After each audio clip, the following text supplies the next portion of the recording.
It's once again time for the biggest party of the summer, but this time it's bigger than ever. Welcome to the first ever Mega Summerfest, brothers. Oh, wait, that's not right. Anyway, you all know what this is. It's WWE SummerSlam. It's SummerSlam Saturday. It's hosted by an untalented bitch, but welcome to the discussion.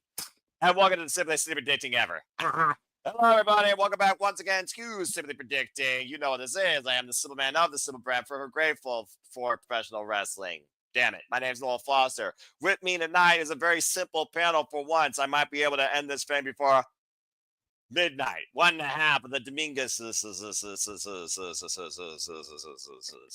Emmanuel, and thank you all for tuning in, whether live or on demand. Please like, subscribe, comment, tell a friend. If you want to dictate the conversation, super chat or PayPal the passions. It's truly as simple as that, as we are only covering Saturday. I know it's meh, but it is what it is, folks. Saturday, tonight on Super Ditty, and tomorrow night we'll be talking more with Sunday. I'll also be hyping up some of the biggest matches on this card entirely with my fellow horsemen of predictions tomorrow, so stay tuned for more on that. All right, let's go ahead and get Mayo's thoughts for Saturday SummerSlam before we get into the discussion.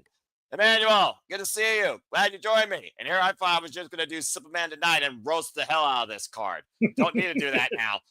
How you feeling about SummerSlam Saturday alone, and the fact that it is 2 nights for the first time ever?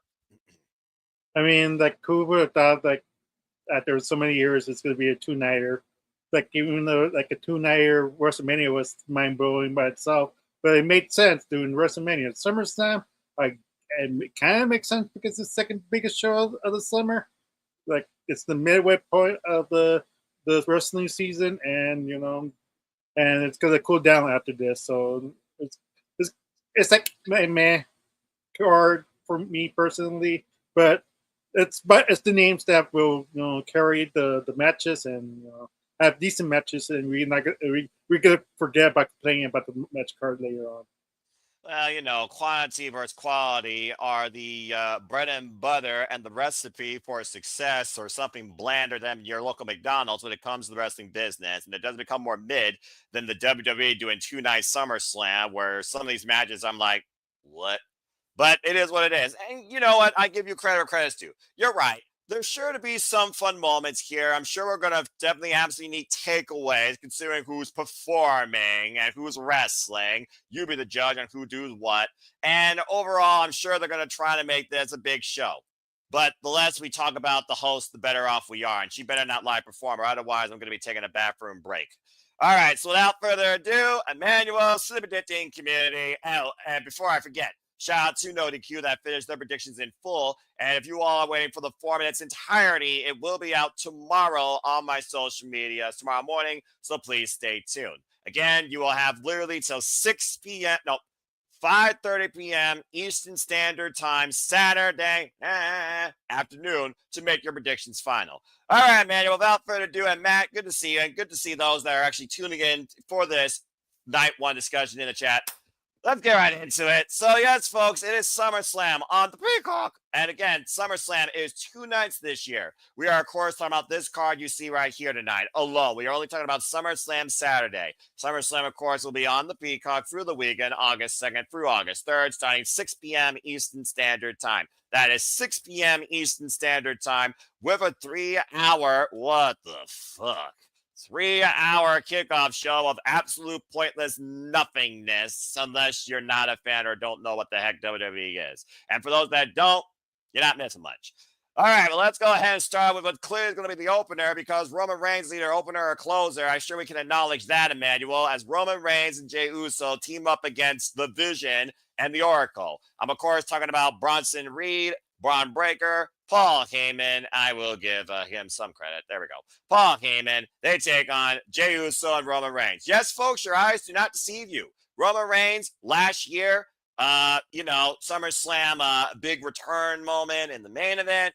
He likely is going to open this, because I just don't think this is worthy of closing out Saturday night. But Roman Reigns is nothing less than a closer or an opener. Acknowledge that.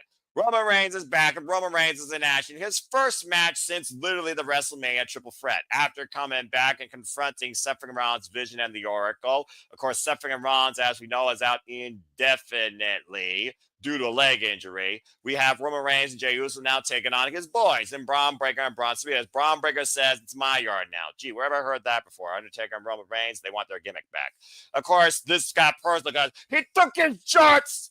And that's the story of this match you saw Monday night after Jey Uso was obliterated by Bronson and Braun Breaker, and Roman Reigns was also left in a heap. Where this really comes down to family and whether someone's a liar or truly somebody knows what family is. Okay, so that being said, Emmanuel, what the fuck? Roman Reigns, Jey Uso, tag team match at SummerSlam. Seth Rollins, nowhere to be found. Where originally it was supposed to be probably Seth Rollins versus Roman Reigns, which would have been clearly the night one main event, I'm being perfectly honest. And we got this. Is there any real possibility of Roman and Jey losing? What do you got? No, I mean, like, it's gonna be an easy pick for everybody, I believe. Like that. Sadly for the Bronsons and the Breeds and the Braun Breakers of the world, this is just a bait. So like one of them's gonna take the pin, and that's unfortunately Bronson Reed. I mean, like, it's just a showcase for them, like, showing how dominant they are throughout the match. You know, dominating Roman Reigns, because I think it's gonna be. I would put that as a point, Noah. Like, who's gonna take the most in-ring action? Jey Uso or Roman Reigns? Like, what is this? Who's gonna be who's gonna be the longest in the taking all the bunchment, and one's gonna be the hot tag, and and you really gotta ask that question. You really gotta ask that question. Roman Reigns doesn't wrestle; he performs. Main event, Jey Uso. He's going to be the one that carries the team. And if anybody, for some reason, gets screwed by this, they're going to make sure that Jay is going to be the fall guy. And I just don't see that happening on SummerSlam Night 1. Especially if this is the opener, you're going to open up that hot crowd with the longest entrance of the night and the biggest yeeting of the weekend. Continue, though. But yeah, like, how the might has fallen. A lot of people who was going there once, which I was not one of them. I never rode my runs. Yeah, believe it or not. But I was not one of them. But it was an impressive feat during that time when he held that title. But it's time for him to move on. I mean, like him being champion will be like, okay, now what? Like, who's the we could have the same old problem like right now that Triple H is having for the current championship. Every champion is not being defended or not very featured, and that's why a lot of these champions feel black. So, what are you gonna do? Well, it just comes down to plans subject to change, but how do you sell out the MetLife Stadium if you don't have Roman Reigns on the marquee? I think is also what the WWE conundrum is. And clearly, Roman Reigns added to this because Roman Reigns is still, even when he just shows up on Raw to get obliterated, he still gets the biggest pop since Stone Cold Steve Austin, this generation in WWE. So it's justified for Roman Reigns to be on this, but just to put him in something like this, because it doesn't feel right to me. It really doesn't. So again, I was questioning the triple threat closing Saturday night, and between the story, the triangle, and the outcome, it made perfect sense. It was arguably the match of the weekend. This is not going to be match of the weekend. I guarantee you. But it could be moment of the weekend if Seth freaking Rollins pulls off the biggest work since insert biggest work moment here if he shows up. And we're not going to only talk about him during this match, folks. I guarantee you, because speculation abound. Imagine this being the biggest work that WWE's done, blurring the lines between fiction and non-friction. If Seth freaking Rollins shows up for a 2-point plan to stick it to Roman again, where he says the future of this business goes through me, and to stick it to somebody else where he's made a personal vendetta that they would never be champion. Just saying. Just saying. But yeah, regardless, Roman Reigns, Jey Uso, if they don't win this, then Roman Reigns might as well retire. All right, period.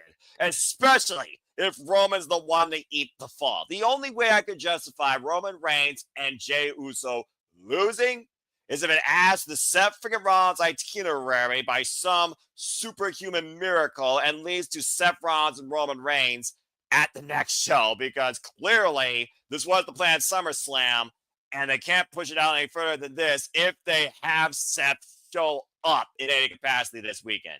Period. You shoot yourself in the foot if you do that. But yeah, Roman Reigns and Jey Uso for the win. The only other thing this could lead to possibly Roman versus Bron, maybe, but is that main event worthy? Is Bron worthy of that spot yet against the Tribal Chief? We know he can wrestle, all right, but can he carry himself like Roman does in that main event spotlight? Because in WWE, you don't need to wrestle. You just need to carry yourself. And no one carries the main event more than Roman Reigns. So, again, I'm entirely not sure here. And Nicholas Ferrante in the chat, I mean, hey, if Nicholas wants to join the conversation to tell us his order, he's more than welcome to. But he also got done, I think, covering a GCW show. He might be questioning his reality. So, again, he might be ready to go to bed, but good to see him also in the chat. But, yeah, Roman Reigns and Braun Breaker for the win. By the way, shout out to everybody in the WWE Predictions League. Manuel, you're doing pretty well, actually. I'm quite impressed. And believe it or not, you're actually being your sister in it. So while she's winning in NXT, you're actually leading her in WWE. Good job. That's my very luck, because she told me that she did horrible on the pay-per-view from the last pay-per-view. But yeah, like you said, like if Roman loses, like it's time to pack it up. Like he's basically washed. I don't know what you're gonna do with him at this point. But yeah, But like I would not know how I feel it was just Jey Uso versus Bronson Reed if that rumors were true before Seth's injury. Like I'm not sure how much is that true from the IWC, but that was the rumor match before this injury happened. So who knows? You're about to say I don't know. I'm scratching my head still at this, if that makes any sense at all. But Charles, just put your Twitter handle in the chat. If you want to be part of the conversation, I welcome you on City Predicting for the first time. Nicholas Ferrante, if you want in the conversation, just say I'm down as well, because we're just getting started here, folks. Okay, fair enough. And by the way, shout out to Team No DQ. Currently, our own fearless Caitlin Bella is holding it down in first place. I'm falling short behind with Kayfabe. And of course, No DQ moderators, Gino and Colin are right behind there as well. And again, folks, all your opinions, all your predictions matter. So, again, join in the conversation. All right. Well, that being said, Roman and Jay for the win. Otherwise, what the fuck are they doing here? Like, seriously, someone answer that for me. What the fuck? I'll wait. Okay, I waited long enough. All right. Let's go ahead and move on now to some more tag team action, player. And let's go ahead and talk about whose Judgment Day falls upon for the WWE Women's Tag Team Championship. Yeah, this is the match too. It is Roxanne Perez and Raquel Rodriguez defending the WWE Women's Tag Team Championship against, this is a coincidence, I suppose, Charlotte Flair and Alexa Bliss, because she's the queen, bitch. Straight up. All right. Brief, simple story here, folks. Of course, Charlotte Flair, Ashley, whatever you want to call her, lost the WrestleMania against Tiffany Stratton, needed a different direction. And more particularly, according to Alexa Bliss, she needed a friend. But they clearly are not friends. Buy the shirt. They have a shirt that says we're not friends. And apparently, Alexa Bliss, going back to her cheerleading background, has been a cheerleader for Charlotte Flair. However, we have seen this unique connection of respect with these two former WWE Women's Tag Team Champions in their own right, under different circumstances and teams. Let's not forget Alexa Bliss, Nikki Cross, Charlotte Flair, Asuka. I'm just saying. And we saw during the Fatal 4-Way Evolution, which arguably right now is my WPL of the year. That show was fucking phenomenal.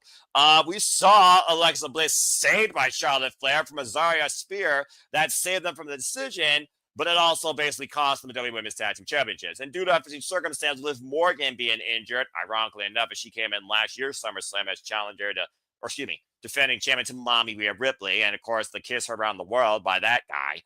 It's just one of those circumstances right now where these titles are like still figure out a team, figure out how to make women's tag team wrestling better again, WWE. They still haven't found the formula. I don't think they're going to. But again, we've also seen some back and forth action. We, of course, saw Roxanne Perez take on, I believe, Charlotte Flair. And I believe Charlotte Flair did beat her thanks to Alexa Bliss's involvement as a cheerleader. Now, of course, we still have SmackDown tomorrow night, so we'll see if that actually changes anybody's opinions, I'm sure. That being said, it's Judgment Day who hold all the multi-team gold on the Raw brand. I'm just saying. And again, if y'all forgot, Finn Balor and Jade McDonough, they are still the WWE Tag Team Champions, Raw Tag Team Champions, whatever the fuck they call those pizza pepperoni plates. Manuel, do you believe that Charlotte Flair and Alexa Bliss become the new WWE Women's Tag Team Champions? Unfortunately, yes. Don't get me wrong. Yeah, I have Charlotte Flair and Alexa Bliss winning the tag team championships, and this is by a happy mistake by WWE, because originally I think WWE wanted Alexa Bliss versus Charlotte Flair, but since the casual fans saw Alexa teaming up with Charlotte, they thought it was cute. It was adorable, and exactly, and man, go watch AEW with some women with fucking attitude. Continue. But yeah, but fortunately, yeah, it caught on with the stupid casual fans, and now we're gonna have Alexa and Charlotte win those tag team champions, and we're gonna have that moment when once they won it, we're gonna hear by the audio like, "You are my best friend," and they hug it out, and by a fortunate return of you know who, JJ's favorite wrestler. Yeah. Watch me. Cry Me a River, Revenge Tour 3.0. But again, though, her injury is legitimate, though. So, I mean, the jury is out. I know, but this is not another talk. I'm just saying that's an excuse why they lose the titles. And besides, like, she could, just cost in the match, and Raquel trying to contact her, like, hey, is everything okay? Like, I kind of was forced to defend this tag team titles without you, and she just won't answer the calls. So. Okay, fair enough. I don't know if he's talking sushi balls or something else. I don't get it. Okay, Nick, you lost me here. Whoop. That being said, Shinsuke Nakamura is not on this card, so I would say no. I'm going to disagree with you. At the end of the day, there is one consistent thing in WWE. Judgment Day holds all the multi-team gold for whatever reason. If basically the WWE Women's Tag Team Champions are not on Roxanne Perez and Raquel Rodriguez, then what are we doing? Like, seriously, what are we doing? It's just one of those things that I just don't know. Probably GTSing, JJ, and I don't blame them. But that being said, so far it's 1-1. We are going to bring a third person in for the first time ever in the predicting. He will be the rubber to this, and he can also give his thoughts on Roman Reigns being cast as tag team opener. Please welcome for the first time ever in the predicting, longtime friend of Reliable Studios, and also the guy that doesn't know how to stay away from manacles and Teenage Mutant Ninja Turtles, Charles Schultz. Charles, welcome to the predicting, my friend. Good to have you, Avatar Man. Great Avatar. How you feeling about SummerSlam Saturday? I'm excited. Also, screw you for that one. Screw you for that turtle, man. Damn it. But I'm here. That's fun. That's all good. Couldn't help it. Anyway, we're talking about the WWE Women's Tag Team Championships. So I say they retain. He says they changed hands. What do you think? Yeah, I'm agreeing. Tyler's changed hands. Really? You think Alexa Bliss and Charlotte Flair can coexist enough to beat Raquel and Roxanne? Yep. Might as well do something. Why not have some fun with it? Fair enough. Something! I love the fact that Jake Something is going after freaking TNA International Champion. By the way, I just want to put that out there. Shout out to my friend Nola, TNA for life. Also, I'm not going on a rant. I'm already pissed off enough as it is based on what I saw on TNA. AEW made me happy, so I'm in a good mood. I'm in a balance right now. All right. For now. Yeah, we'll see how long that lasts. Anyway, before we move on to our next match, do you want to say anything regarding Roman Reigns being cast as possibly a tag team opener, and do you think Roman and Jade lose? Nah. I can't see Roman losing another PLE match after he lost at Mania. I just can't. Right? And I just can't. I'm about to say, he was also the one pinned at WrestleMania, lest we forget. All right. Yeah. Fair enough. Well, hey, you're part of the conversation, so I'll let you lead in on this once I talk about it. Let's go ahead and talk about this match where we'll see once and for all who was right, who was wrong, and who deserves the win. Because I do think both men are at a crossroads. Sami Zayn and Karrion Kross are running it back for the third time, I believe now, at SummerSlam. And it's a straight-up match. It's not even no disqualification. We, of course, saw what happened at Night of Champions. Karrion Kross, of course, lost to Sami Zayn. Then Karrion Kross bludgeoned his ribs with a steel pipe. Then beat and bloodied the man on Monday Night Raw, much to everybody's delight who's been pushing #PushKross. Of course, Kross really came into the spotlight into the WWE Universe, speaking out during that big shoot on the Sam Roberts podcast post-WrestleMania, and it's been upwards ever since for him. But now we come to this unique one-on-one where Sami Zayn's wondering if Karrion Kross truly understands him like he thinks he does. One of these two is going to prove to the other that they were right. That's what this comes down to at the end of the day. This is mental warfare. And with Sami Zayn right now, who chose to stay in hell on Monday Night Raw to set Braun Strowman out on SmackDown, while Karrion Kross is saying, I know you better than yourself, we'll find out once for all who deserves to say that you were right about me. TikTok, time's up. Charles, I'm going to start with you. Who do you think wins this? I mean, technically it's 1-1. It is a rubber, but who needs this win more? What the hell does it lead to? Do you got Sami Zayn or Karrion Kross? This really would depend if Kross is still pre-signed or not. This would definitely show signs of it. Which is why, you know what? I'm going with Kross to win this. Okay, fair thought. Emmanuel, it does seem like one of those things, our favorite, as JJ would say, Muppet from the underground, Sami Zayn. He's been kind of, lost in the shuffle. And I do wonder if he loses to Karrion Kross, will he accept what Karrion Kross told him about him and maybe reevaluate himself in the WWE ecosystem when it comes to being a babyface, Jey Uso's friend, etc., Seth Rollins' vision and his warning and his thoughts. There could be a lot for Sami Zayn to think about if loses here. But at the same time, if Karrion Kross loses, is this his out? Who do you got in this? Oh, I don't know. This is a hard one for me because at one hand, the Kross could be already signed. He secretly signed and just paying it off like any wrestler would. Like, I don't know the contract status of my right now with the I don't know what's gonna go on with it. I mean, what's gonna happen in the future? Like that's a clear sign that he might already signed that contract already, and maybe he's telling the truth. Maybe he has, and that's what was so intriguing about this match. Like, does Sami need a new, persona? Yeah, in my opinion, he does. But does he will he pull that trigger? Probably not, because he's a good baby face. Like, people start singing his song, and so and people are speculating him being world champion potential for Gunther again. I don't know why would you run that again, but I guess why not? I mean, he beat him at WrestleMania 40 for their Continental Championship, so he has a win over that in a row. So I can understand the context of what you're saying, but continue. But yeah, so for me, it'd be great to see Karrion Kross win, but I heard this theory. I'm not sure if there's the no DQ review theory or I saw it somewhere else that every person he has faced has turned heel eventually.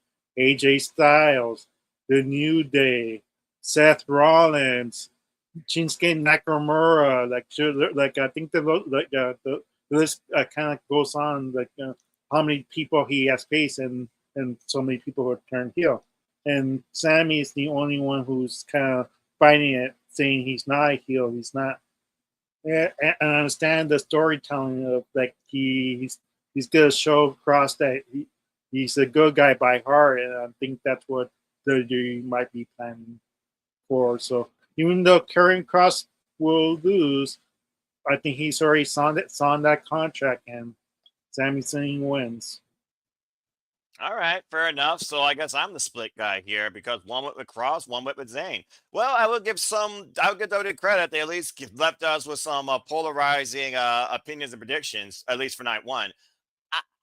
Look, I think Karrion Kross personally should get a push and I should get a chance at the World Championship. I recently watched what he did back at NXT in your house, and that was my NXT. Why this man still represents Chase U at his NXT. I don't know how he made it, but please welcome Avatar Man 2, the Renegade Wrestling, JJ Williams. I continue my thoughts here, and then I'll toss to him. But I think Karrion Kross should get the win here. I want Karrion Kross to get the big moment. I want it to lead to something for him. And while it did lead to other people going heel, I think that literally some people left in obscurity, like the New Day, don't need to turn heel right now to actually get a reset. Maybe it's a way to just get time off. So I think Karrion Kross deserves the moment here more than Sami Zayn. I know it's one of those stories that feels like where the good guy needs to win in the end, mental warfare, blah, blah, blah.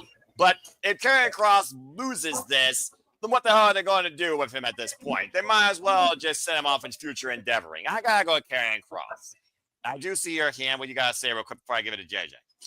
Yeah, just a quick note, Noah. You have to remember what the Seth Riders said. Like we're gonna do it with Kross.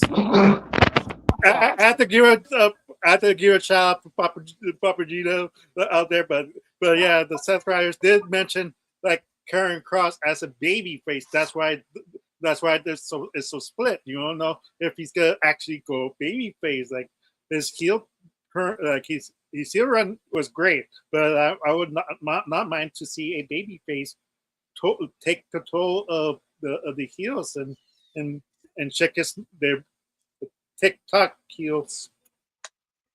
I want Scar to throw a fireball on Sami Zayn's face and burn his beard. That's how you win this match. If we're going to go that route, then let Sami fight for his life. I'm just saying. Let that dark angel unleash the apocalypse on him. Just saying. Anyway, hello, JJ. Welcome to the conversation. I guess we're not going to worry about 50-50 here. Let's see what happens. This might go 50-50. This might go 75-25. But welcome to SummerSlam Saturday. So predicting. How you been and how you feeling about this night one card? Well, forgive me. I'm Avatar Man because I am at Burger King eating dinner. That is how I am able to do this. But how I am, I've been better, I've been worse.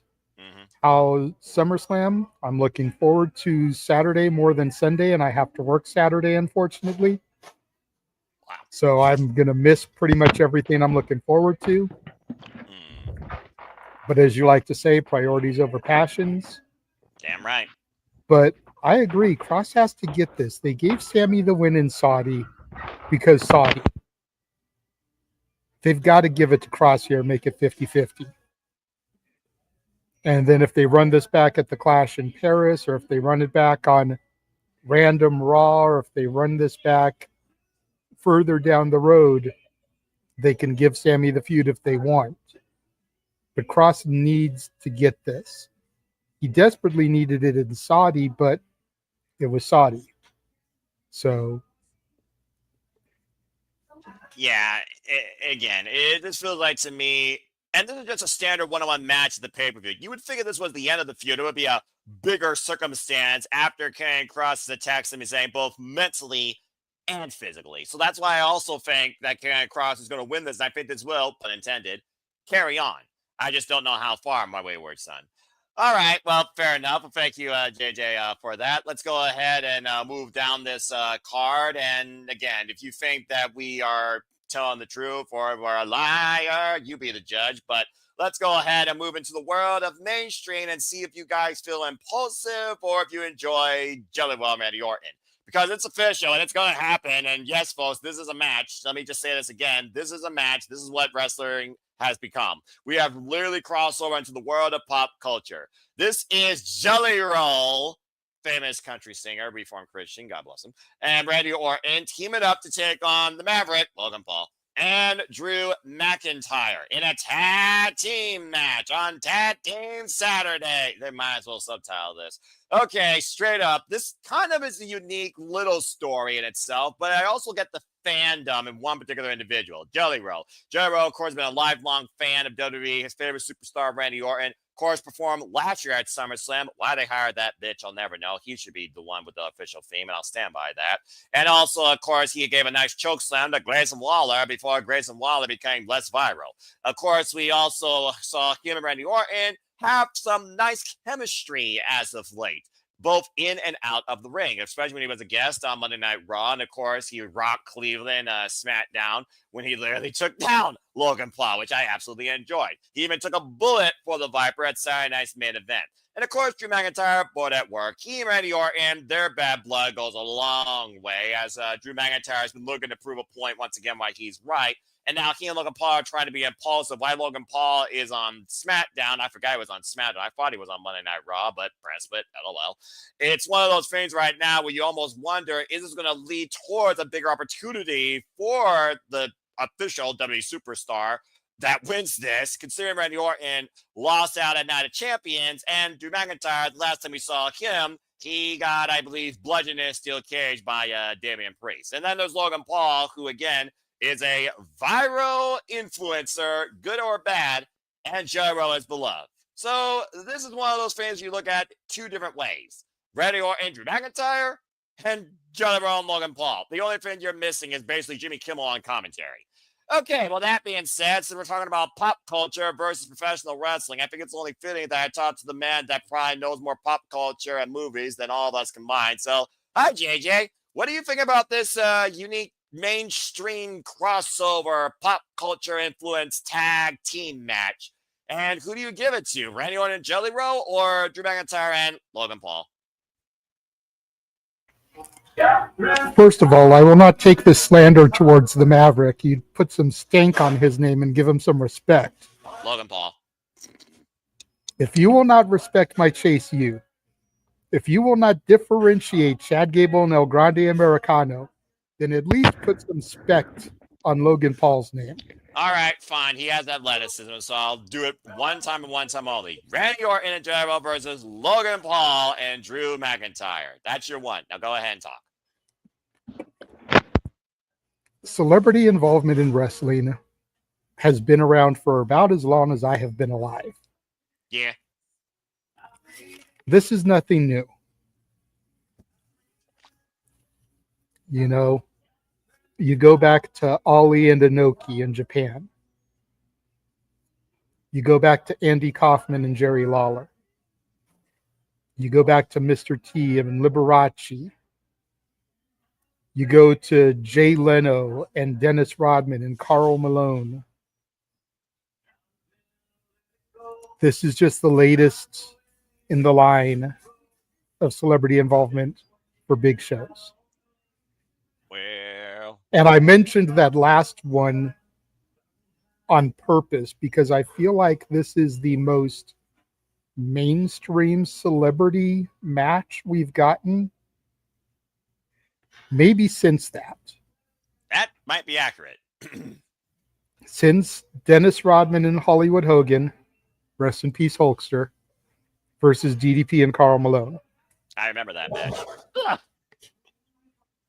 And that's not to say that anything that came after it wasn't mainstream or powerful. Look at Bad Bunny in Puerto Rico. But they literally almost move for move recreated the Tonight Show thing with this match. Yep. And my mom was absolutely giddy about it because she loves Jelly Roll. Now, Drew McIntyre and Randy Orton have both been on severe losing streaks as of late. Oh, yeah. So you can pretty much take them out of the equation. So do they give the victory to their contracted star, Logan Paul? They give the victory to Jelly Roll.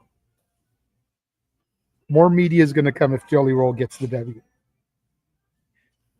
So Randy Orton and Jelly Roll is going to get the victory here. The real story is, will Drew McIntyre even make the match? because he's supposedly stuck over in the UK, unable to travel because he lost his passport. Don't know if it's a work or a shoot, but that could play heavy into things. Miz is already campaigning to be Logan's partner because who brought Logan into the WWE? Who had Logan's first match, both as a tag and as a singles? At SummerSlam, by the way, the singles. Yeah. So there's history there with Miz and Logan. But Randy Orton and Jelly Roll are taking this one. I think, didn't No DQ, I haven't been on No DQ as of late. I thought it was reported that somehow they gave him they got him a private jet and they got McIntyre back here. So I think the match is still on, but I could be wrong. I thought someone told me it was No DQ, recording No DQ. I thought they reported that Drew McIntyre is back in the States. But anyway. X did. X gonna give it to you. It was a No DQ's X. You know I don't have notifications. Anyway, all right. Well, that being said, the bow's been set for Jelly Roll and Randy Orton. All right. And Jelly Roll's got some decent music, too, for what it's worth. Mom always listens to the music with the barbecue, and I'm pretty sure I still have Liar stuck in my head. Still, that should be the official theme verse, whatever that witch is putting out. Okay, from one Avatar man to another. Charles, what do you think about this tag team match as it stands? I mean, can you imagine if Logan Paul did knock out Jelly Roll and what sort of traffic that would actually get on the mainstream? And WWE is no stranger to bad publicity as long as they're being seen or heard. That's kind of been WWE's MO since as long as the business have been here, all right? It's about, getting you that moment, getting eyes, getting clicks. Sometimes not about necessarily always the good moments either that do that. Sometimes it's also about it's shit. But I think it is justified here that Jelly Roll absolutely should get the dub in some capacity. But what do you think? I agree. It should be Randy and Joe Roll, but I don't see Drew getting pinned. Drew's in the, I see Logan getting pinned.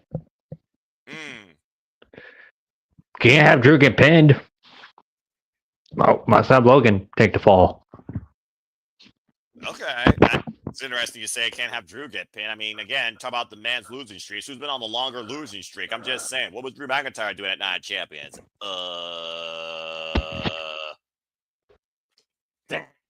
I rest my case. Right now, Emmanuel, I'm with them. I think Jarrett and Randy Orton are going to get the win. It almost feels like Drew McIntyre has become a fall person. He really kind of has done that. And Logan Paul, why he gets more eyes on the WWE product, he's not necessarily fully in this. But if you're going to push this man to what you are basically contracting him in Prime for, you kind of need a little bit to protect him, considering there are those matches that they tease Logan Paul maybe eventually doing. Whether it's Cody Rhodes or whether it's the thing that are all the Gunther is a whole different conversation, or dare I say, your favorite superstar. But that's a whole different conversation. We'll talk more about that tomorrow, particularly two of those men. Yeah. That being said, Manuel, do you agree with us that Joe and Orton get the win? I gotta be different, just because. Of course you do. No, like even though I gotta pick my final pick is gonna be Jerry Roll and Randy Orton, but I just gotta entertain the.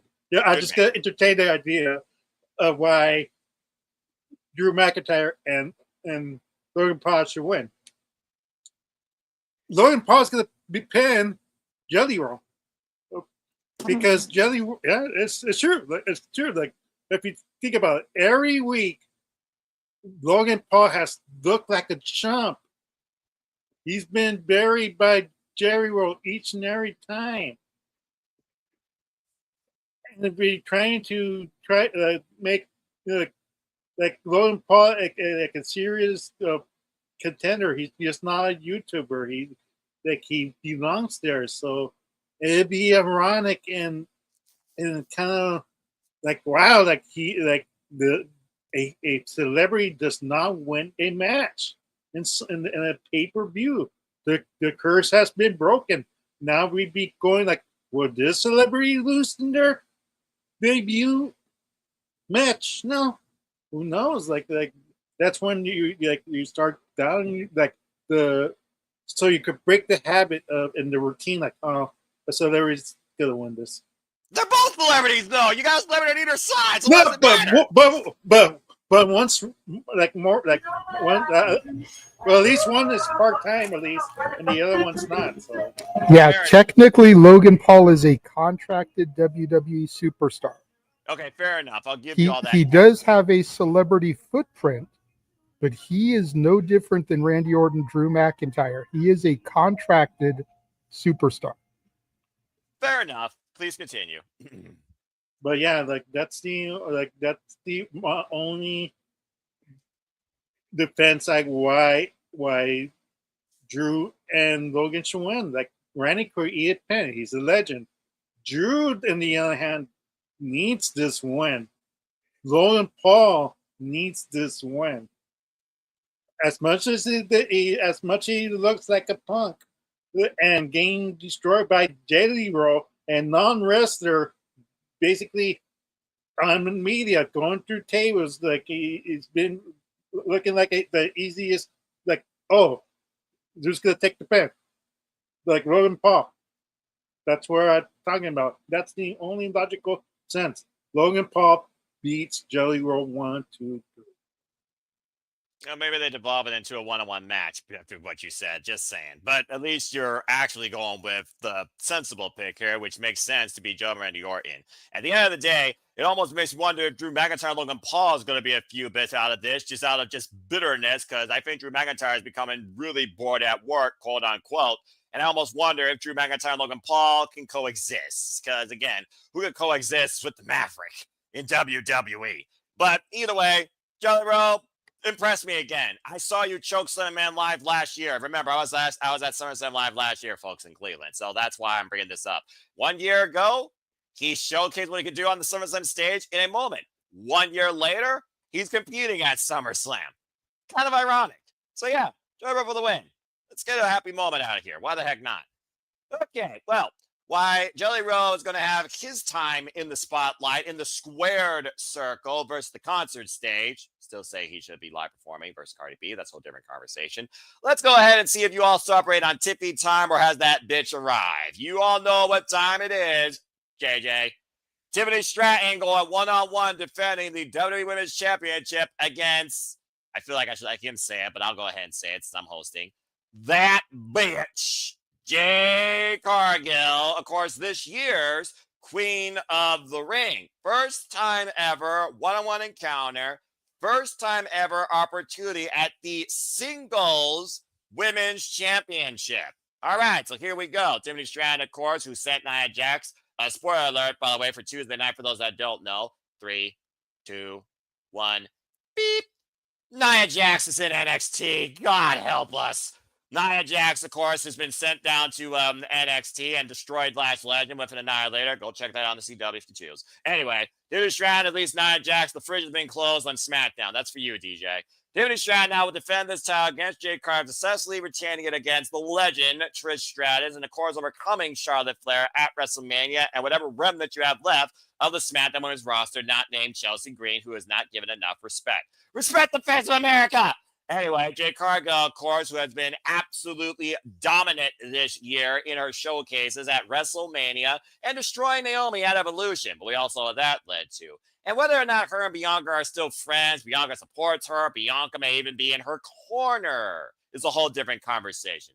But this is Jade's make or break moment in her first singles championship affair in WWE. If this doesn't prove how far she's come, or how slow she's grown, that really comes down to everyone's jurisdiction of what Jade Cargill could be, should be, and what she is in WWE. Why some have called her choreographed, slow, still green. The jury is out. But now it's a different opponent. It's not Nia. It's not Jade. It's not brought to us by Wingstop. It's Tiffany Stratton, who's become one of the brightest rising stars this generation of WWE, versus somebody who's crafted enough like a diamond to possibly lead the WWE. We'll see if it's her time or if Tippy time continues or if Tippy time is up soon enough this Saturday. It doesn't get simpler than that. That bitch versus Tippy time. Which side do you lean on? Now, I know I started off with the man last time, but this is his bitch, and he became Avatar Man for the right night for a reason, and I got to imagine it's one of the matches he was most looking forward to. So let's go once again right back to Chase U alumni, JJ, to kick things off. JJ, Jade Cargill, Tiffany Stratton, WWE Women's Championship. Do you still ride on Tiffy time, or has that bitch finally arrived? This is honestly one of the hardest matches for me to call. I knew it. No, seriously, because like a lot of the matches here on Saturday look like it should be a clear open and shut case of who should win and who should lose. Case in point. You know? Yeah. Roman and Jay should beat Bron and Bronson. Case in You point. know, Randy and Jelly Roll should beat Drew and Logan. Case in point. But honestly, the two women's matches are the two hardest ones for me here.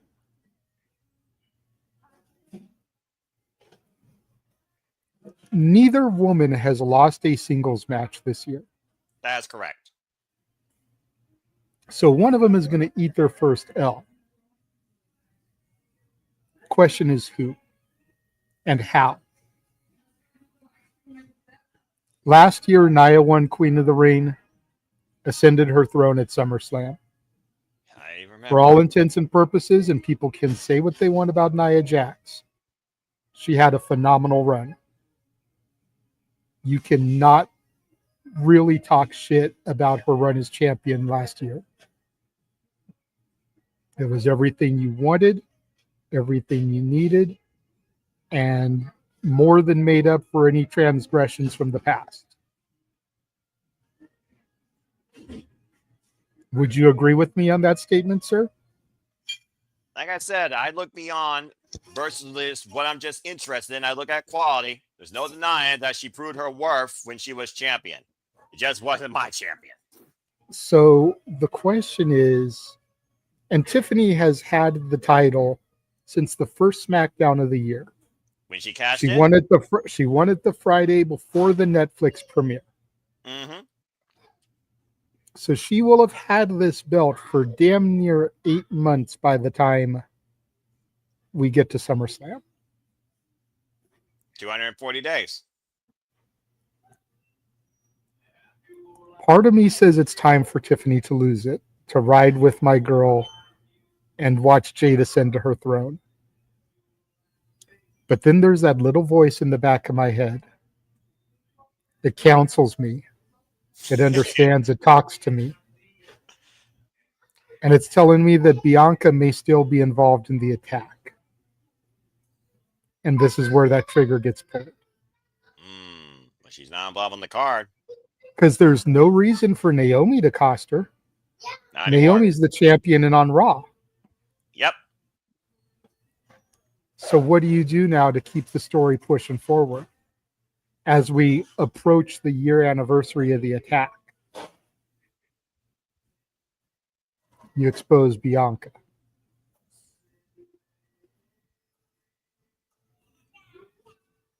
That would mean Tiffany retains. Because we pick who leaves with the belt, not who wins the match. That is correct. It's all about the goal at the end of the day. And championships don't change hands via disqualification or count out. So you're going to go with Tippy Time still lives for now? No. I'm going to do what you probably figured I was going to do. I'm going to pick my girl to ascend. But if she loses, I'm not surprised at all. All right. Especially if there's collusion. If she loses clean, then I'm going to scratch my head a little bit. But if Bianca gets involved, if Nia gets involved, because was Nia sent to NXT or was it a cameo appearance? Could the bougie bully be getting ready to come up as part of Jade's new squad? And Nia attacked her Jury's know. out. Jury's out on that. All So right. I'm going with Jade. Okay, JJ. Well, this should be interesting.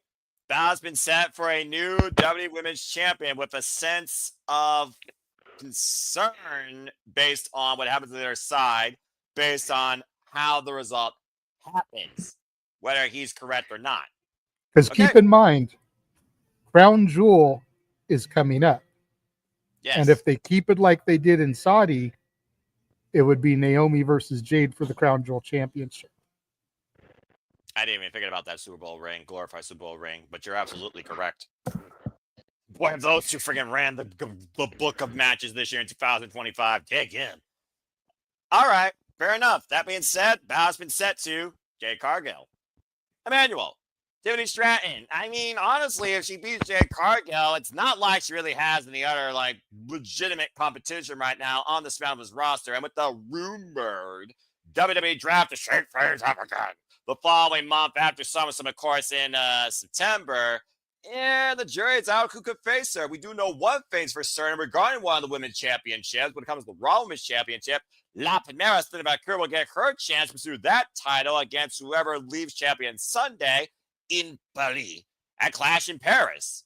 So that being said, they're only looking at SmackDown. And last time I checked, Bianca Belair as of right now is a Raw superstar. So again, brands with LL, but I see what Jade is trying to do here. I'm just trying to also try and give WWE some context and logic. I know I use the L word and WWE in the same sense. I know, folks, but sometimes a broken clock is right twice a day. A blind squirrel can find their nuts. It's, it is what it is.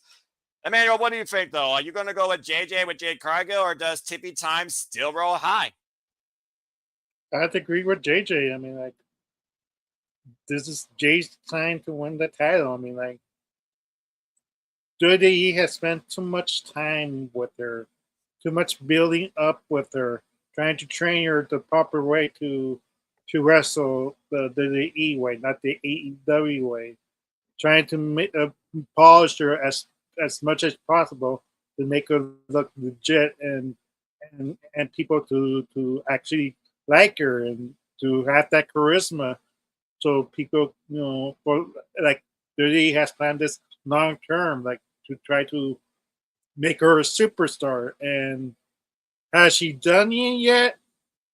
I don't think so. But like I said, it's WWE has too much time for her to lose cleanly, like JJ pointed out at SummerSlam. Like it has to be Tiffany's time to lose that belt and pass it along. The only way, I agree with JJ. Like the only way I see Jay losing is shenanigans, like somebody interferes. Is Naomi's that petty enough, like going to interfere that match just to cost Jay the match, like because she's the champion, and as long as she's champion and Jay's not, she's happy with that result. Like that's a possibility too. Like, I mean, but I'm not sure where they is paying towards this way, because if Jay wins, then like where's Bianca lay? What does Naomi do? Like, is that the end of the feud of Jade and Naomi storyline? Like, is Bianca the real person in the who caused that accident? Like, because a lot you remember that ended the special referee match when Bianca raised Jade's hand. Jay had that look at Bianca with hate, like she knows something. Like they had that moment stare, like kind of like a cold stare, not like a thank you, you're my buddy type of how they used to be. Yeah. No, this is it was kind of like the cold reaction type of stare. So right now, like for me, it makes sense for the E to pull that trigger because they spent too much time with her. Pushing that more further might hurt her credibility as champion, and people on the IWC is gonna say, "Ah ha ha! Look at what the DE did. They they pushed all Jade all this much and just for her to lose her first title match. You know it's going to be true. Like the IWC is going to eat that up. So. Well, the IWC is as fake as the internet, in my opinion. But again, what do I know? I'm a simple man that literally protects his mentality. Why there are people that doom scroll their life away. You know who you are. I wouldn't say fake, but I would use another F word. Fickle. That's probably is more accurate. Thank you, Brian Danielson. Yes. All right. Well, that being said, 2 for that bitch. Well, Charles, it is one of those things where I can understand where they're coming from. When you think about Jade Cargill, shine like a diamond or fall to the wayside like a pile of dust. But I also do wonder, is it proven if she wins, or is it proven she could carry herself in this spot if she loses? I do think the jury is out whether or not she is ready for this. It is her first, and because it's her first, I don't think it's guaranteed that she has to win it. I just think that she has to stand and deliver at it. There's no bigger stage to stand and deliver than the second biggest show of WWE's calendar year with the first ever 2-night SummerSlam. And Tiffany Stratton, she has been a phenomenal champion, in my opinion. But the problem is, regardless of this match, what do you do next is the question with the roster as far as the next challenger. Draft or draft be damned. That being said, that's then, this is now. So do you agree with the consensus? Do we get a new WWE Women's Champion? No. I do expect Tiffany to retain. And it probably would be due to outside interference. So I'm going with Tiffany to retain. Just because of outside interference. Well, again, Brent Spinella, that's the case. But again, Naomi is in action the following night. And Bianca Belair, the jury is out, and people have been waiting for Bianca to turn heel. But again, too much merch. Damn you. That being said, I will never, ever, ever believe in that. But, gosh. I don't want to say that Jade Cargill is not ready, but I don't think Jade Cargill necessarily needs the championship to continue either story that seems to be in play of her right now based on everything we're talking about. So just off of that, and right now I just don't see Tiffany Stratton in any other light. I think Tiffany Stratton's also going to retain too. I think Tiffany Stratton is going to continue to carry forward with Tiffy time, and I think she is going to have a great run through possibly Survivor Series War Games. It almost makes me wonder if we don't have a Women's Money in the Bank briefcase now in play, will they actually push somebody else into that spotlight? Because I just don't think Jade Cargill right now is the woman to be champion on SmackDown. I don't see them doing Naomi and Jade both as champions at the same time right now. So I'm going to go with Tiffany Stratton for the time being. And Amy Gabby, good to see you. Thank you for tuning in. And no. I'm going to say Tiffany Stratton retains. Good boy, Emmanuel. Good boy. Believe it, Chase U. Never. I believe in Joe Hendry before I believe in Chase U. Oh, shit, I said his name. Say his name and he appears. I believe in Joe Hendry. Damn it! Also, TNA threw me on a rant and then gave me hope for the future. So, TNA, don't fuck up. All right. Anyway, moving on. Tiffany Stratton to retain. All right. Well, before we get into the main event, again, folks, we're only talking about SummerSlam Saturday, tonight, tomorrow night, after SmackDown. Stay tuned for City Predicting again, 10:30 p.m. Standard Time, same time, different night. We'll be discussing SummerSlam Sunday. I know this is out of date. I know it's hey, there's Tatilla. Of course she believes. Good to see my NOLA friend in the chat. Of course, we're talking about SummerSlam Sunday tomorrow night after SmackDown, 10:30 p.m. Standard Time, including the TLC match. And prior to that, me and my Horseman predictions will have a simple summit where we'll hype up some of our biggest matches looking forward to this entire SummerSlam weekend. Stay tuned for more on that, courtesy of the Simple Man's brand. All right, so good thoughts, good discussion, good all-around analysis for our cause and after what we think is going to happen with at least the WWE Women's Championship. But now let's go ahead and get into what I think should be the main event, because it's a world title and it was earned, and I believe he deserves that moment. And I also believe that the sport should remain sacred. So, ladies and gentlemen,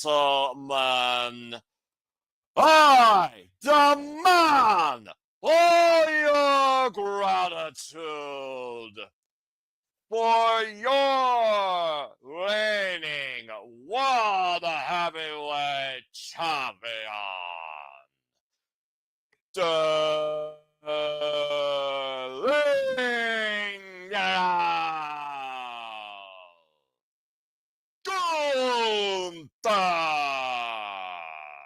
who will be defending the WWE World Heavyweight Championship against CM Punk.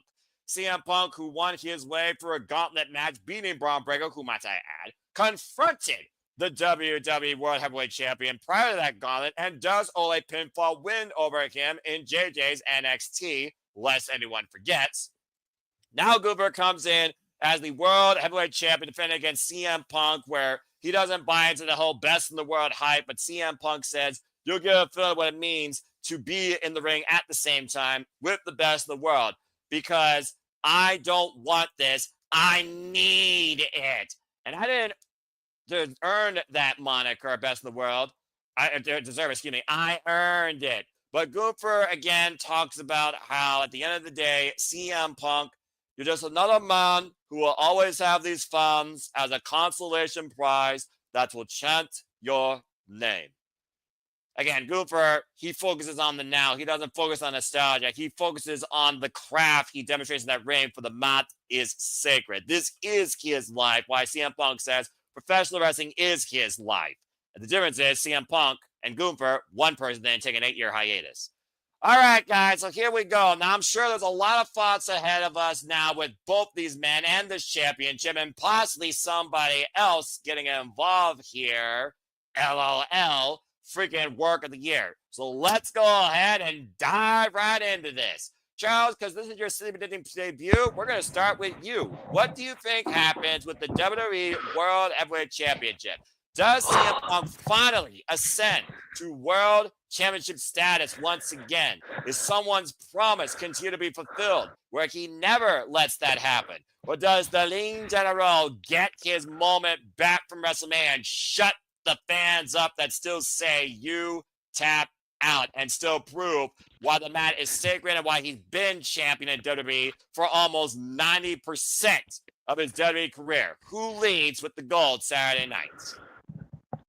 It's really, yeah, I'm just more agree on this one thing. I expect Seth Rollins to show up and leave with a title, cash that money to make in. And it'll probably be during the match, too, before Punk has a chance to win it. But if no Seth at all, then I expect Gunther to retain. If no Seth. Yeah, that is a caveat. It wouldn't surprise me if Madman Aaron Riff made that a bonus point no DQ. Again, folks, stay tuned for the official predictions form. And, of course, I'll be sharing it with the Nebula of the No DQ Galaxy and all of you as well privately. It will be on my social medias tomorrow morning. All right, simply put, I like how Charles keeps his predictions very simple. He went with Seth freaking Rollins, big what if, catching of the century 2, first time ever 2-night SummerSlam, biggest ever cash in SummerSlam history, biggest work in WWE history. One leg be damned, CM Punk, you will never arrive. He believes that Seth Rollins is going to arrive and cash in. Otherwise, he has Gunther retaining. So there you go. So as far as the patch goes on paper, he has Gunther still leaving the World Heavyweight Champion. Emmanuel, Gunther, the fans keep chanting that he taps out. Imagine if he actually incapacitated CM Punk to sleep, the man with the anaconda vice. In my opinion, though, if Gunther loses this, it is the biggest waste of pure wrestling talent in WWE history when it comes to Gunther, who's only known to be a world champion. For the love of God, give this man a damn chance and give him a proper effing run. That being said, Emmanuel with, wow, this might also go in line with basically what he has here before I give it to him. Emmanuel Dominguez with a $15 super chat. He's WWE killing champions by being a special attraction instead of having them fight a bit more than having fight a bit more. Well, again, there's a reason why they mass-produce these titles for a ridiculous amount of money. So the jury is out whether a championship is a prop and whether a champion is just a figurehead or a worthy, pure in-ring wrestling caliber competitor to overcome. In my opinion, there's no one more worthy right now on this roster than Gunther. With that being said, man, thank you for that super chat. And that's my opinion on that super chat. I'm sure we'll get the opinions of JJ and Charles on that super chat here. As I just said, super chat more times than I could count.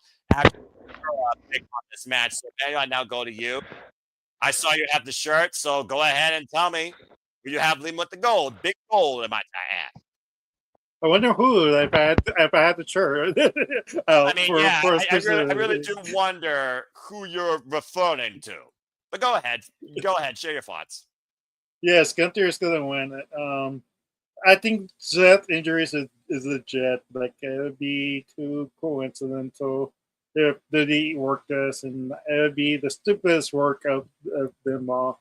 Going, ha, we got you. Like, no, you didn't. Like a lot of people are already speculating that this is a work, and like you know how many times Seth actually hurt his knee?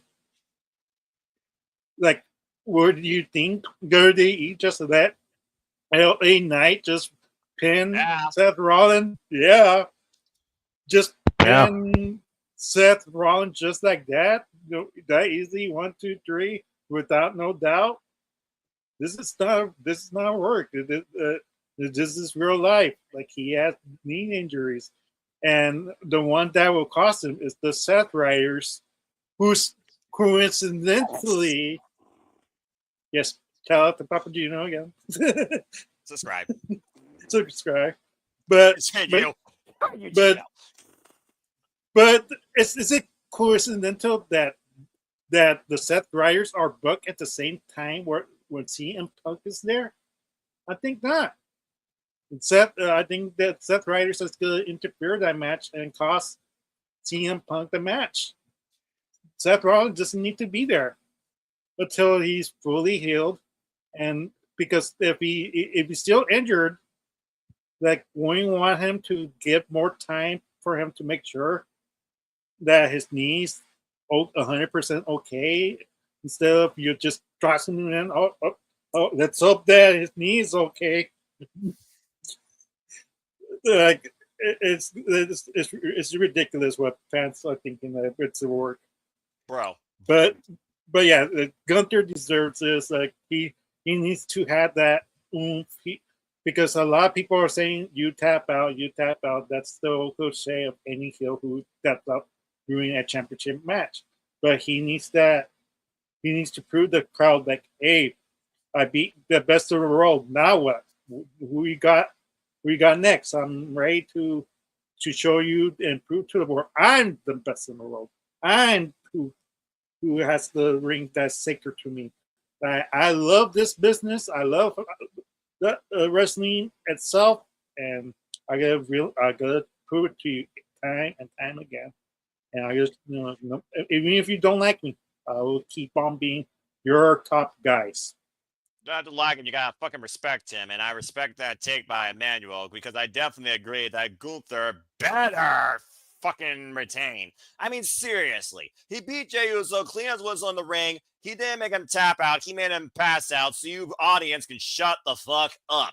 He retired Oldberg, and now he is the World Heavyweight Champion, where he could literally beat what you all call the best in the world, a relic from the past, in my opinion, that doesn't need to be the World Heavyweight Champion right now, again, in my opinion.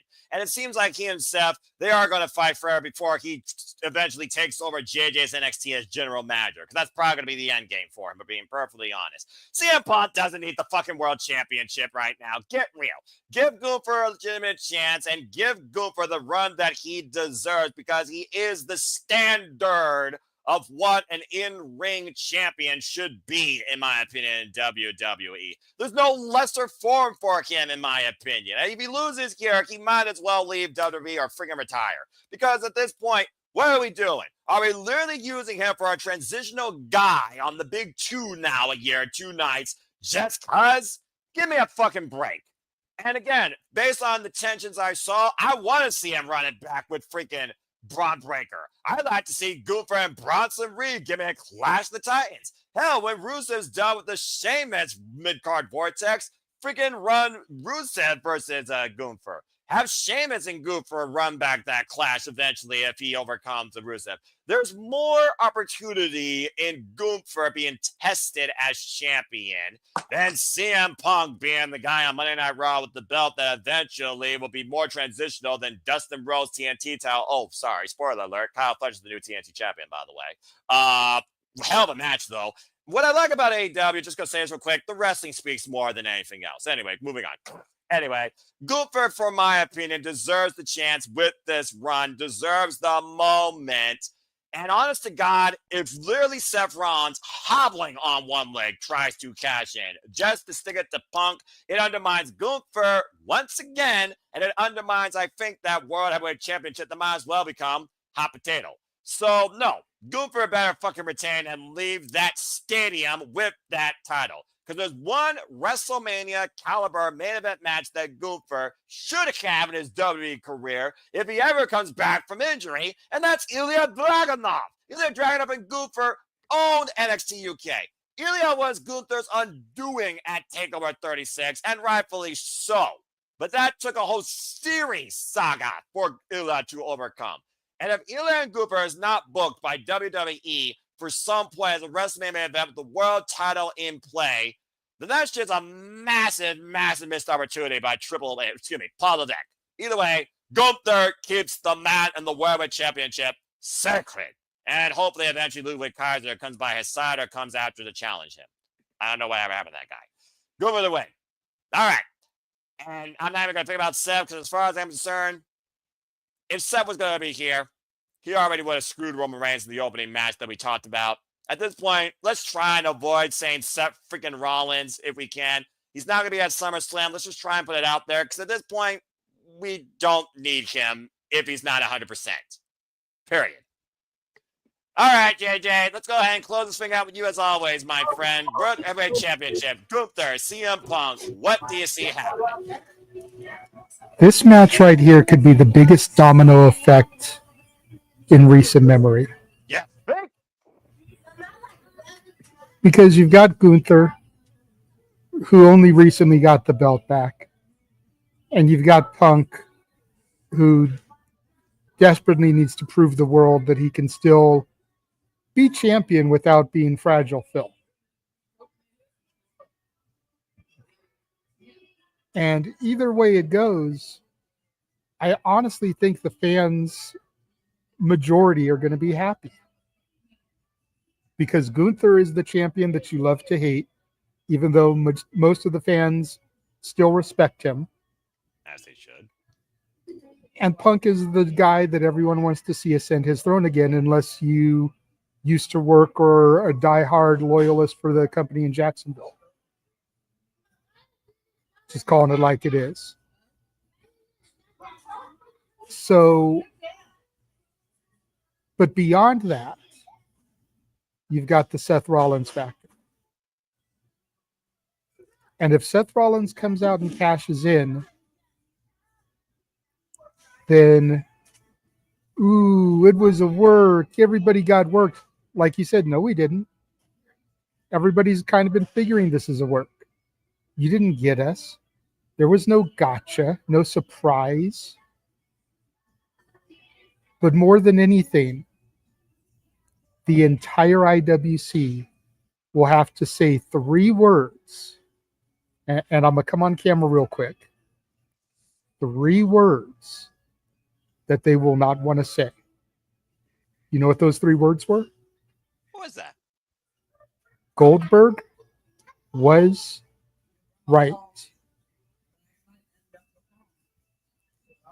Because if Seth doesn't cash in, then, you know, okay, maybe Goldberg just has sour grapes for what happened at Saturday Night Main Event. Because Seth did get injured. And the injury and trying to have to ad-lib that on the fly while on the air ate up the time that could have gone for Goldberg's speech. Exactly. So that would just mean it's sour grapes. But if it ends up being a work, then WWE screwed Goldberg. And fans won't want to admit that Goldberg was right. Because it's cool, it's cliche, it's hip, it's funky to hate on Goldberg. Just like the man below me hates on the avatar next to him. You mean this It's man? cool. Yeah. The one that you can't see. Yeah. It's cool to hate on Goldberg, just like it's cool to hate on Cena.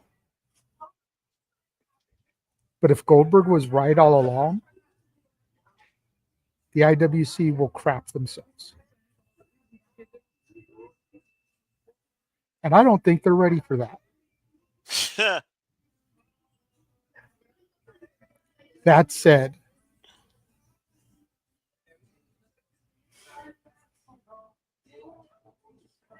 I'm going to go with Gunther to retain. All right, then. As much as I want Punk to do it, because I feel like he could get a second Mania main event if he becomes champion. It would be night 1. It wouldn't be night 2. But it would be a night 1 main event as champion. Pretty much the last thing left to do in his WWE career, honestly. And I agree with Zach in the chat, DJ Mutkeen. The bigger swerve would be for Seth to cash in on Cena. Whip all And if hold on. Go ahead. And if the early reports on Seth's injury were factual and weren't part of the work, they were saying Seth could be out of action for 4 months or so, 4 to 5 months, which would put him back right about the time of that Saturday night's main event for Cena's final match. You're right about Naomi, for what it's worth. Cena wins, retains, Seth comes, takes the title. Did they actually hold out that long? Cena's whole gimmick is to ruin wrestling, is to take that title home with him. Yes. I'm not going to be on tomorrow. I don't think Cody wins. I think Cena retains. Hot take. I think Cena retains.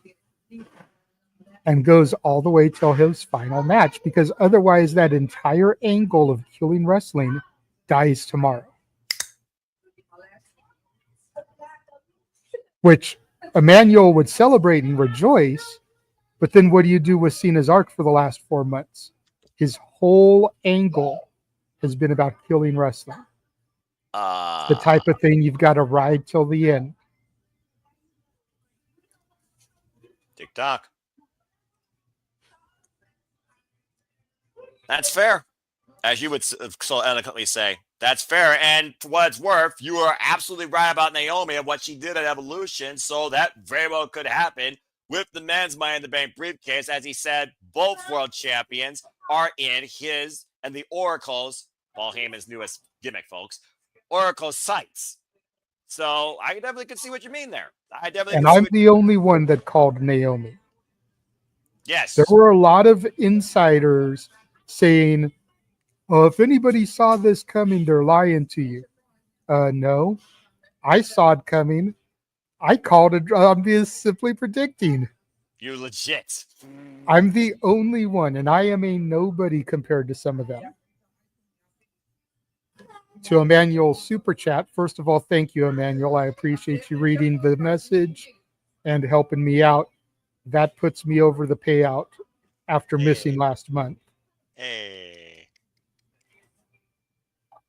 I think to a certain degree it's killing champions by making them special attractions. But I also think it's killing champions by having virtually every champion have a long-ass title reign. I think both extremes are killing champions. Gone are the days where they have to defend it every week, because Raw isn't going head-to-head with Dynamite like it was against Nitro. So you can get away with not having the champion defend the title weekly like you could in 98, 99, 2000 when you needed to do it. But I do think we need to get back to the 30-day rule. Agree.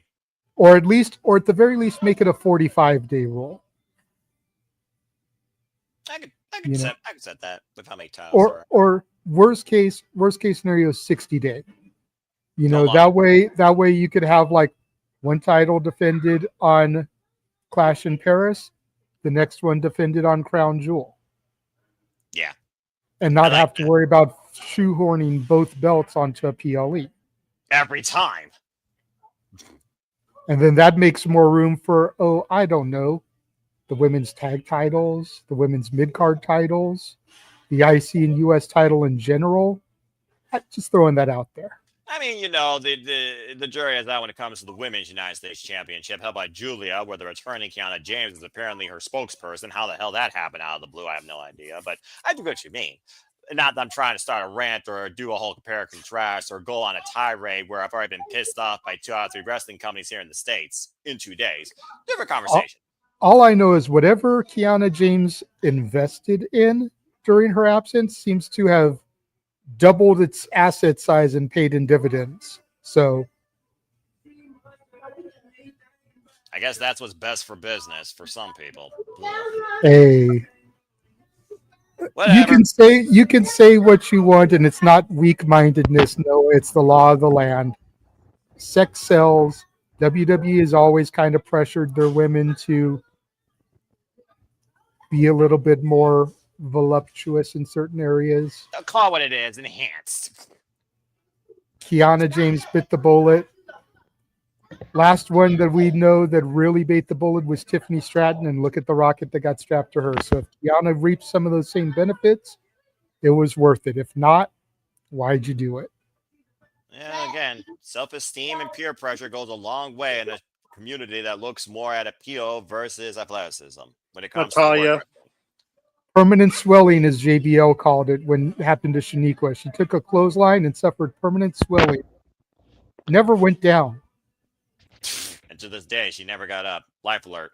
All right. Well, that being said, everybody pretty much agrees that Gunther, as far as the match on paper retained and whether or not Suffering Rollins' vision comes true and his promise continues to be fulfilled remains to be seen. But that's SummerSlam Saturday. So again, folks, what are your predictions? Is Seth's injury a work? Does he show up? Does he cash in successfully? Unsuccessfully? Does CM Punk finally become champion once again? Is Gunther relegated to transitional once again? Does Roman Reigns and Jey Uso fight in any other spot besides the opener? Could this actually be the closer? No, I'm just going to put it out there. Nope. In the words of James. Nope. That's just, some hindsight here. Well, yeah, but the jury is out. If WWE can make a profit off it, doesn't mean they won't try to. Again, they own you. All right. Well, that being said, thank you all for tuning in to Saturday Sleepy Predicting again tomorrow night, 10:30 p.m. Eastern Time after SmackDown. Stop by here if you choose. That includes any of you. For Sunday night, Sleepy Predicting SummerSlam, we'll be talking about this and, of course, the TLC. And ahead of that, find me and my horsemen hyping up some of our most hyped up matches for this weekend's SummerSlam on my Horseman Hype Summit with Christopher Ross, Jeff Chadwick, and Mark Griffith. But for right now, that's it for now. I'm not going to be redundant. We're going to keep this simple. I know, again, it's tiresome as we just literally are about to finish the month of July here in the East Coast and head into August. Hopefully it's anything but simply awesome. Hopefully it's more than that. JJ, appreciate you for dropping by. I hope that BK allowed you to have it your way, the right way, and may you have it your way with predictions this weekend at SummerSlam because you need the points, bro. But I always appreciate you. Where can the people, of course, engage and find you? And for one time only. You can find me on Instagram, The Renegade JJ Williams, YouTube, Casa D18 Studios, XROWJJ Williams, and Casa D18 Studio. No S at the end on the X account. Casa D18 Studio is where I participate in and host spaces. James and I had one earlier today, just kind of impromptu, hyping up the weekend's festivities and everything that was going to be coming up. Nice. So go check that out in the archives. But yeah, that's where you can find me and my friends. So much good stuff coming up this weekend, Noah. As we're fond of saying, if you can't find something to enjoy, get the F out the fandom. Get the fuck out of here. Well said, JJ, and always appreciate you. And again, for our impressions, keep stepping and keep your head and mind strong. God bless you and your family and whatever challenges that you face. We're always with you. Charles, for your Cinema-Ditting debut, you're always in the chat, but it was a pleasure, Avatar Man, have you on the screen, and you didn't fall down the virtual manhole either when it came to speaking, too.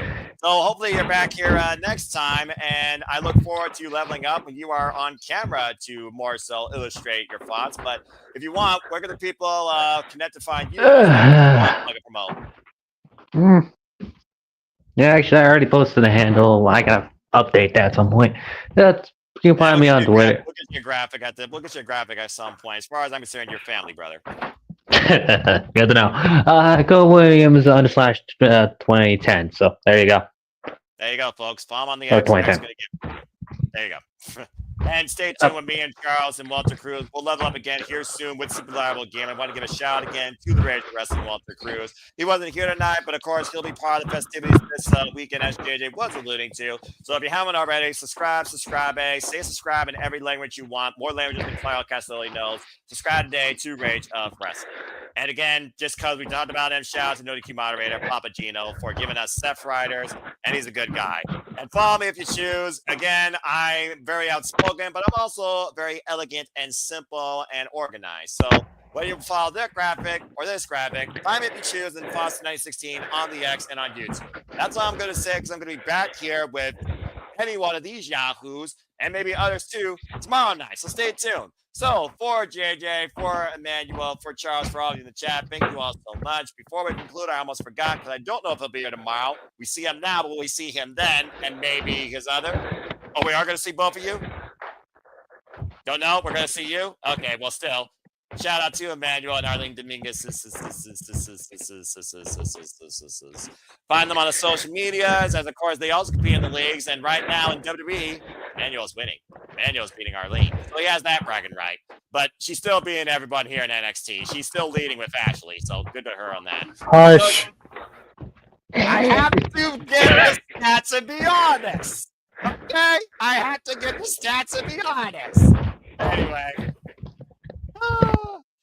All right. That being said, we'll see you all tomorrow night, where the summer is going to heat up as we head into the last month of the year. So stay tuned for WWE SummerSlam Sunday, Cinema-Ditting.